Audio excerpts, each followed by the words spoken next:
Mummy বাবার ফুচকা ফুচকা তাও আবার ঘরে বানানো, ফুচকা বাইরে বানানোর।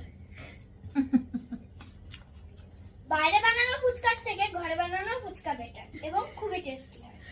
বাইরের ফুচকাটা একটু একটু ঝাল নাকি দিয়ে ফুচকাটা অনেক ঝাল। এবার থাম, আমরা ঘরে বানানো ফুচকা কিন্তু আমার খুব ঝাল লাগছে খেয়ে একটা অনেক ঝাল।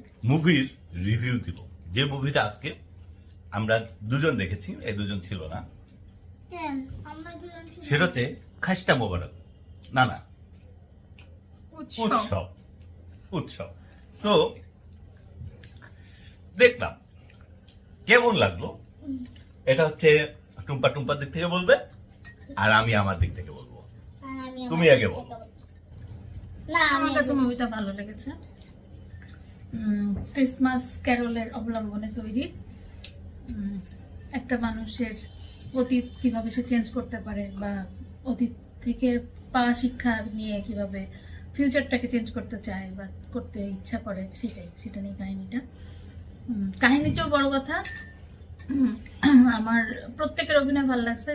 জাহিদ হাসান তো দারুণ এক কথায়। আর আমার সব প্রিয় প্রিয় অভিনেতা অভিনেত্রীরা ছিলেন, এই জন্য আরো ভালো লাগছে। আফসানা মিমি, অপি করিম, জয়া আহসান, চঞ্চল চৌধুরী, প্রত্যেকে যে যার জায়গায় একেবারে দারুণ দারুণ দারুণ।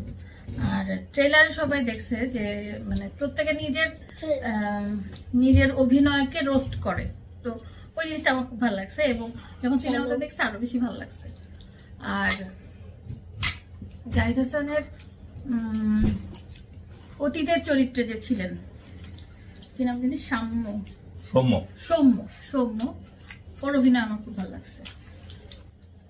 অর্থাৎ তোমার মতে হচ্ছে অভিনয় ভালো, এই জন্য গল্পটা ভালো ছিল, দেখতে ভালো লাগছে।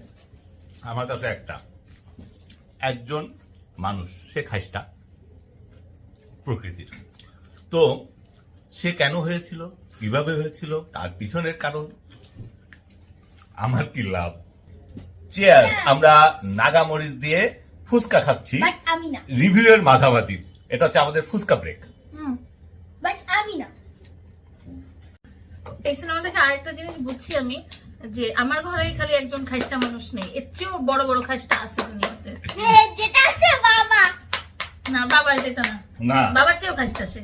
হ্যাঁ, এই একটা জিনিস এই ছবিটা দেখে আমার ভালো লাগছে।